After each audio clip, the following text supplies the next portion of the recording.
Media మిత్రులకు నమస్కారం. రాష్ట్రంలో మరి జూబ్లీహిల్స్ ఉప ఎన్నికలు వాడి వేడిగా ప్రచారాలు కొనసాగుతున్నటువంటి వేళ మరి బీఆర్ఎస్ పార్టీ వారి యొక్క సోషల్ మీడియా, వారి యొక్క ప్రచార వ్యూహాలు ప్రజలని ఎట్లా పక్కదారి పట్టించాలి, ప్రభుత్వం మీద దుష్ప్రచారం ఎట్లా చేయాలి, అబద్ధాలని అందంగా ఎట్లా ప్రజల మెదడులో అతికించాలి, కోట్ల రూపాయలు పెట్టి సోషల్ మీడియా క్యాంపెయిన్ ఎట్లా రన్ చేయాలి అనేటటువంటి దాని మీద తప్ప అసలైనటువంటి ప్రజల సమస్యల మీద కానీ గత 10 సంవత్సరాల్లో బీఆర్ఎస్ అధికారంలో ఉన్నప్పుడు జూబ్లీహిల్స్కి వాళ్ళు చేసినటువంటి అభివృద్ధి కానీ వాళ్ళు ప్రజలకు అందించినటువంటి సంక్షేమాలు కానీ ఏది కూడా కనీసం చర్చకి తీసుకొని రాకుండా మిగతా అన్ని అంశాలను మాత్రం మాట్లాడుతున్నారు. దాంట్లో ప్రధానంగా ఒక దుష్ప్రచారం ఏదో బుల్డోజర్ బుల్డోజర్ బుల్డోజర్ అని చెప్పి మధ్య కేటీఆర్ గారు పాపం పదే పదే ఇంచుమించు కాళ్ళతోటి నడవకుండా చేతులతోటి నడిచినంత పనిచేసి క్యాంపెయిన్ చేస్తూ ఉన్నాడు. కానీ జూబ్లీహిల్స్ ప్రజలకు మొత్తం తెలవాల్సినటువంటి విషయాలు, ఎందుకంటే మనుషులం మనం అందరం, నిన్నగాక మొన్న ఏం తిన్నామని అంటే టక్కున గుర్తురాదు. అటువంటిది 10 సంవత్సరాలల్లా అసలు బుల్డోజర్ గాళ్ళు ఎవరు, బుల్డోజర్ రాజకీయం చేసింది ఎవడు, ఈ బుల్డోజర్లని దేని మీద నడిపిర్రు అనేటటువంటిది కూడా మనం మాట్లాడుకోవాల్సినటువంటి అవసరం ఉంది. కాళేశ్వరంని కూలగొట్టినటువంటి బుల్డోజర్ ఎవరు? కేటీఆర్, మీరు కాదా? ధరణి పేరుతోటి రైతుల భూములని, శాండుని, మైన్స్ని, వైన్స్ని, తెలంగాణ ప్రకృతి వనరులని కొల్లగొట్టినటువంటి బుల్డోజర్లు మీరు కాదా? తెలంగాణ రాష్ట్రంలో మీరు అధికారంలోకి వచ్చిన తర్వాత ప్రజాస్వామ్యాన్ని ప్రశ్నించేటటువంటి ప్రజల హక్కుని వారు వెన్ను మీద బుల్డోజర్ తోటి కొట్టినటువంటిది మీరు కాదా? ఎన్ని అంశాలల్లో ఇవన్నీ పక్కన పెడితే కుతుబ్ షాహీ మస్జిద్, ఒకసారి జూబ్లీహిల్స్ ప్రజలందరూ కూడా నేను గుర్తు చేస్తా ఉన్నా.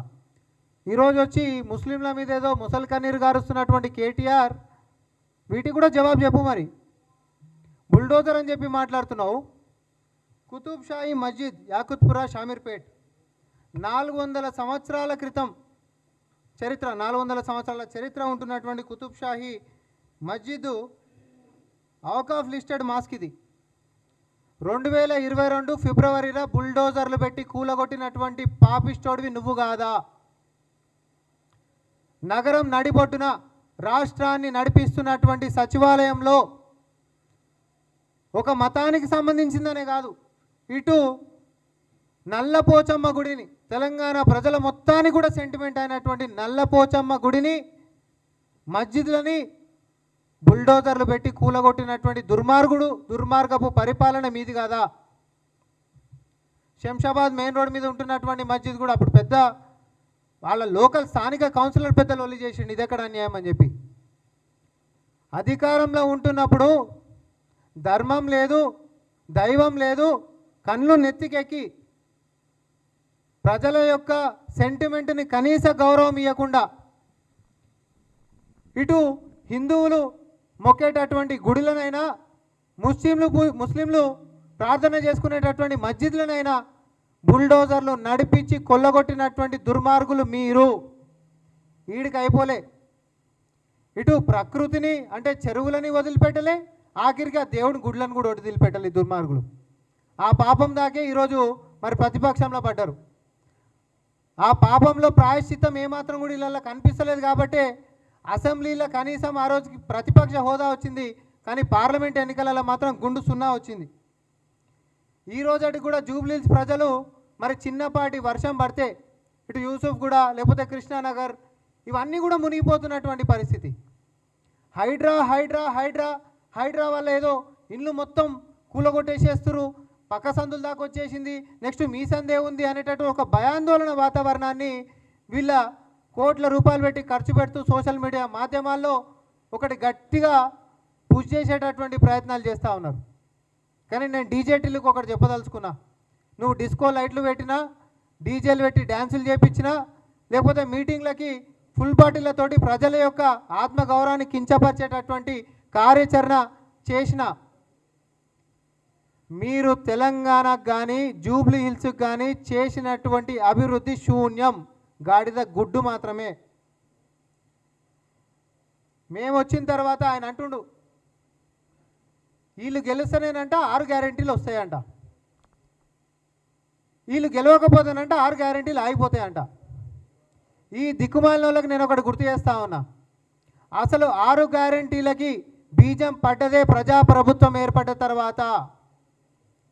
ఈ 6 గ్యారెంటీలు అనేటటువంటిది గౌరవనీయులు ముఖ్యమంత్రి వర్యులు రేవంత్ రెడ్డి గారు ప్రమాణ స్వీకారం చేసిన 48 గంటల్లోనే అదే మహిళలకి ఉచిత బస్సు దగ్గర నుంచి మొదలు పెట్టుకుంటే, పేదోడికి ఒక ఉన్నత చికిత్స కావాలంటే 5 లక్షల రూపాయలు సరిపోతలేవు, 10 లక్షలైనా ఖర్చు పెడదామనేటటువంటి ఆరోగ్యశ్రీ 5 లక్షల నుంచి 10 లక్షల దాకా పెంచేటటువంటి సంక్షేమం దగ్గర నుంచి మొదలు పెట్టుకుంటే, ఈరోజు ఇదే జూబ్లీ హిల్స్కి సంబంధించి మరి సన్నబియ్యం 10 సంవత్సరాలు నువ్వు అధికారంలో ఉంటే, మీ నాయన ఉద్యమ సమయంలో చెప్పిండు నీ మన్మడైనా నా మన్మడైనా ఎవరైనా కూడా ఒకటే బియ్యం తింటారు అని. 10 సంవత్సరాలు నువ్వు పరిపాలన చేస్తే, నువ్వు అధికారంలో ఉంటే కనీసం సన్నబియ్యం ఇయ్యలేనటువంటి చాతగాని దద్దమ్మలు ఈరోజు వచ్చి సంక్షేమాలు ఇల్లు గెలుస్తూనే వస్తాయంట, లేకపోతే పోతాయంట. వీళ్ళు ఓడిపోయినాకనే సంక్షేమాలు మొదలైనటువంటి అంశాన్ని నేను మళ్ళీ గుర్తు చేస్తా ఉన్నా. వీళ్ళు ఓడిపోతేనే సంక్షేమాలు సక్రమంగా ప్రజలకు చేర్చేనేటటువంటి ఒక అంశాన్ని నేను ప్రజలకు మళ్ళీ గుర్తు చేస్తా ఉన్నా. ఈరోజు 200 యూనిట్ల ఉచిత విద్యుత్తు కేవలం జూబ్లీ హిల్స్లో 25,925 కుటుంబాలకు అందుతుంది. ఇది బీఆర్ఎస్ పార్టీ అధికారంలో ఉన్నప్పుడు కాలే, ప్రజాప్రభుత్వం కాంగ్రెస్ పార్టీ అధికారంలోకి వచ్చినాక మొదలైంది. 500కే సిలిండరు 19,658 కుటుంబాలకి ఈరోజు జూబ్లీ హిల్స్లో మాత్రమే అందుతుంది. ఇది బీఆర్ఎస్ పార్టీ అధికారంలో ఉన్నప్పుడు జరగలే, ప్రజాప్రభుత్వం ఏర్పడ్డ తర్వాత మాత్రమే వచ్చింది. ఫ్రీ బస్ ఆడవారికి ఇచ్చేటటువంటిదైనా, ఆరోగ్యశ్రీ 5 లక్షల నుంచి 10 లక్షలైనా, ఇవన్నిటికీ మించి రేషన్ కార్డులు 14,197 కొత్త రేషన్ కార్డులు కేవలం జూబ్లీ హిల్స్లో ప్రజాప్రభుత్వం వచ్చిన తర్వాత జారీ చేయడం జరిగింది. అంతేకాదు ఉన్నటువంటి రేషన్ కార్డులకు కూడా కుటుంబం సంఖ్య పెరిగినప్పుడు మరి మిగతా వారికి కూడా సంక్షేమం అందాలి కాబట్టి అట్లా కూడా ఒక 8,123 మందిని కొత్త పేర్లను కూడా పాత కార్డులకి జత చేయడం జరిగింది. ఇంద్రమ్మ క్యాంటీన్లతో 5 రూపాయలకే మరి బ్రేక్ఫాస్ట్ పెట్టేటటువంటి స్కీమ్లైనా మరెన్నో అంశాలైనా ఈరోజు ట్రాఫిక్ని నియంత్రించాలంటే ఇటు జూబ్లీ హిల్స్ చెక్ పోస్ట్ అయినా, అటు బసవతారకం దగ్గర అయినా, లేకపోతే కేబీఆర్ పార్క్ ఎంట్రన్స్ దగ్గర అయినా అండర్ పాసులు లేకపోతే ఫ్లైఓవర్ల యొక్క ప్రణాళికలు రచిస్తున్నటువంటి యొక్క ప్రభుత్వం గతంలో ఏ రోజన్నా కేటీఆర్ ఈ అంశాల మీద కూర్చుండా? ఎన్ని ఎస్డిఎఫ్ల ఫండ్లు తీసుకొని వచ్చి ఏ నాలాల క్రమబద్ధీకరణ చేసి కృష్ణానగర్ యూసఫ్ కూడా మునుగకుట్ట చేసినావు నువ్వు నాకు చెప్పు. మోకాల దాకా ఉండేటటువంటి నీళ్లు కుత్కెల దాకా వచ్చేటటువంటిది నీ 10 సంవత్సరాల పరిపాలనలో జరిగింది. కానీ ఈరోజు నిండా మునుగ కంటే ముంగంటే ప్రజల ప్రాణాలు కాపాడాలనేటటువంటి ఒక అంకిత భావంతో హైడ్రాని తీసుకొని వచ్చి ఈరోజు ఏ ఒక్కరికి కూడా నష్టం జరగకుండా కార్యాచరణ సిద్ధం చేసి ప్రజల యొక్క మన్ననలు పొందుతూ అదే ప్రజల పాలాభిషేకాలు చేపించుకుంటున్నటువంటి మా యొక్క హైడ్రా విధానాన్ని నువ్వు ఎంత ఎండగట్టే ప్రయత్నాలు చేసినా it's an open challenge KTR. రానున్నటువంటి కాలంలో అదే మాకు ఆశీర్వాదం అవుతుంది, అదే నీకు పెనుభూతం అవుతుంది. ఎందుకంటే ఈ చెరువుల కబ్జాలను నియంత్రిస్తుంటే ఎవడైతే చెరువులని కొల్లగొట్టిండో వానికి ఎక్కువ నొప్పి అవుతుంది. ఈ తెలంగాణ మొత్తంలో ఎవడన్నా ఎక్కువ నొప్పి అయ్యేటోడు ఎవడన్నా ఉండు అనేది కేవలం బీఆర్ఎస్ నాయకులు మాత్రమే. నగరంలో ఉంటున్నటువంటి అన్ని ప్రధానమైనటువంటి చెరువులని కొల్లగొట్టి కబ్జాలు చేసి ముంగట కబ్జాకి ఒక పేదవారిని అడ్డం పెట్టేటటువంటి కుట్రలు చేసినటువంటి నీవేవి కూడా సాగనిస్తలేం కాబట్టి, కానీ పేదవారికి అండగా నిలబడుతూ ఈరోజు డబుల్ బెడ్రూమ్ ఇల్లు కట్టించి సంక్షేమాన్ని నిలబెట్టించుకుంటున్నాం కాబట్టి వాళ్ళ యొక్క ఆశీర్వాదం మాకు మెండుగుంది. నీలాంటి దుష్ప్రచారం అనేటటువంటిది నువ్వు ఎన్ని చేసినా, కోట్ల రూపాయలు పెట్టి సోషల్ మీడియాలో ఎంత అవహేళన చేసే ప్రయత్నం చేసినా, బురద జల్లే ప్రయత్నం మా ప్రభుత్వం మీద చేసినా ఇవన్నీ ఏవి కూడా చెల్లుబాటు అయ్యేటటువంటిది కాదు. చివరిగా ఒక విషయం మాత్రం గుర్తు చేస్తూ ఉన్నా, ముస్లిం సోదరుల మీద మరి ఈరోజు గ్యారంటీల గురించి మాట్లాడుతూ ఉన్నాడు. ఆ రోజు వాళ్ళ అధికారంలో ఉంటున్నప్పుడు మరి ఇదే ముస్లింలకి వాళ్ళ ఎన్నికల మేనిఫెస్టోలో ఒక గ్యారంటీ కంటే గొప్పగా చెప్పుకున్నటువంటి 12% రిజర్వేషన్ మీద, ఒకసారి వీళ్ళ వైఖరి ఎట్లుండారో నేను చెప్పదలుచుకున్నా మీడియాకి. 12% రిజర్వేషన్ మీద కేసీఆర్ గారు నిండు సభలు అందరికీ మాట ఇచ్చారు, తెలంగాణ ముస్లిం సోదరులకు మొత్తం అప్పట్ల 12% రిజర్వేషన్ నేను చేస్తాను. అధికారంలో ఉన్నప్పుడే అది చేసలేరేం సార్, 10 సంవత్సరాలకు దగ్గరకు వస్తుంది, ఇంకెప్పుడు చేస్తారని ఒక సోదరుడు అడిగినటువంటి దానికి ఆ రోజు వీళ్ళ అసలు దుకాణము వీరి యొక్క భాష ఎట్లుండనో ఒకసారి మనం వినాలి. చెప్తా కదా బయట తొందర ఎందుకు పడుతున్నావు? బయట కాములు బయట వినిపిస్తున్నాను, बोलो बैठो बैठो ना, तुम्हारे बाप को बोलूंगा क्या बात है, तमाशा कर रहे? ఏమద్దా బాబు ఏమనకండి. ఇచ్చిన మాట మీద గత 10 సంవత్సరాలు ఎప్పుడన్నా ఎవరన్నా మీరు ఇచ్చిన మాట ఏమైంది సార్ అని అడిగితే ఇది వాళ్ళ వ్యవహారం ఉంటుండే. ఎవరన్నా మాకు ఇచ్చిన మాట ఏమైంది సార్ అంటే తుమారే బాప్కో బోల్తూ, నీ అయ్యాకి చెప్తా నువ్వు కూర్చో ఫస్ట్, మదమా బలుపా. నిన్న కూడా కేటీఆర్ ప్రస్తావించి కూడా ఈ గరీబ్ గాళ్ళకి అని అంటాడు. గరీబ్ గాళ్ళకి అంటే ఇంకా మీకు ఆ కొవ్వు ఫ్యాక్టర్ దిగలే. మిమ్మల్ని అట్లా ఇట్లా కాదు, అసెంబ్లీలో ఓడగొట్టిన ఇంకా దిగలే, పార్లమెంట్లో గుండు సున్నా ఇచ్చిన దిగలే. మీ పార్టీకి అసలు గుర్తింపు లేకుండా చేస్తేనే మీకు ఎక్కినటువంటి కొవ్వు దిగుతుంది అనేటటువంటి చాలా స్పష్టంగా ప్రజలు ఈరోజు తెలుసుకుంటున్నటువంటి పరిస్థితి ఉంది. నేను మళ్ళా కూడా చెప్తా ఉన్నా, అహంకార ధోరణి తెలంగాణ జాతి మీద నడవదు.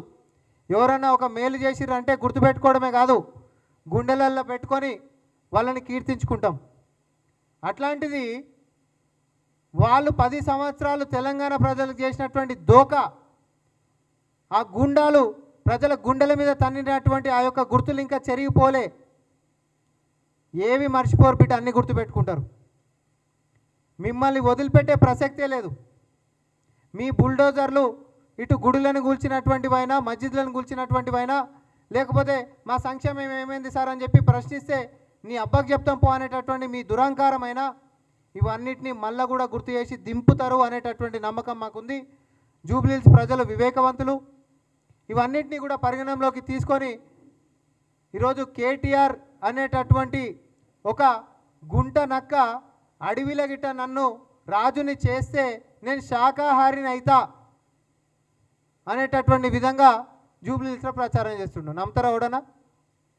ఒక గుంట నక్కనంట నన్ను అడవికి రాజుని చేస్తే నేను రేపటి సంది ఓన్లీ శాకాహారమే తింటా అన్నదంట. అవుతుందా? అది సాధ్యమవుతుందా? ఈరోజు కేటీఆర్ కూడా అంతే. జూబ్లీహిల్స్లో నన్ను గెలిపిస్తే నేను మీ సంక్షేమం గురించి కొట్లాడతాను. నీ చరిత్రలో ఒక పేజీ ఒక లైన్ అన్న ప్రజల సంక్షేమం గురించి కొట్లాడినటువంటిది ఏమైనా ఉందా? ఇవన్నీ తెలంగాణ ప్రజలు తెలుసుకోలేకుండా ఉన్నటువంటి వాళ్ళు కాదు. బీఆర్ఎస్ పార్టీకి ఓటేస్తే ఒక చెట్టు గొడ్డల్ని నమ్మినట్టే అవుతుంది. అంధకారంలోకి వాళ్ళు పంపించేటటువంటి ప్రయత్నాలు చేసినప్పటికీ కూడా విఘ్నులైనటువంటి జూబ్లీహిల్స్ ప్రజలు వాళ్ళ బూటకపు ప్రచారాల్లోకి పడకుండా గతంలో మనకు జరిగినటువంటి అవమానాలు, దూరమైనటువంటి అభివృద్ధి, చేయనటువంటి సంక్షేమము అన్నింటినీ దృష్టిలో పెట్టి విఘ్నులై మరి ప్రజాప్రభుత్వం ఏర్పడ్డ తర్వాత ఈరోజు సంక్షేమాలు మన నోటి దాకా వచ్చినప్పుడు, మనం తింటున్నప్పుడు ఎడమ కాలుతోటి తన్నేటటువంటి కుట్రలు ప్రతిపక్షమైనటువంటి బీఆర్ఎస్ వాడు చేస్తున్నప్పుడు, బీజేపీని పల్లెట్టు మాట కూడా వాడు అననప్పుడు ఇవన్నిటినీ కూడా దృష్టిలో పెట్టుకొని వివేకవంతులైనటువంటి మీరు ప్రజా ప్రభుత్వాన్ని, రేవంత్ రెడ్డి గారి నాయకత్వాన్ని, నవీన్ యాదవ్ గారి మరి అభ్యర్థిత్వాన్ని గెలిపించి కాంగ్రెస్ పార్టీకి అత్యంత మెజారిటీ ఇచ్చి మరి ఆశీర్వదిస్తారనేటటువంటి నమ్మకంతో ముగిస్తా ఉన్నాం.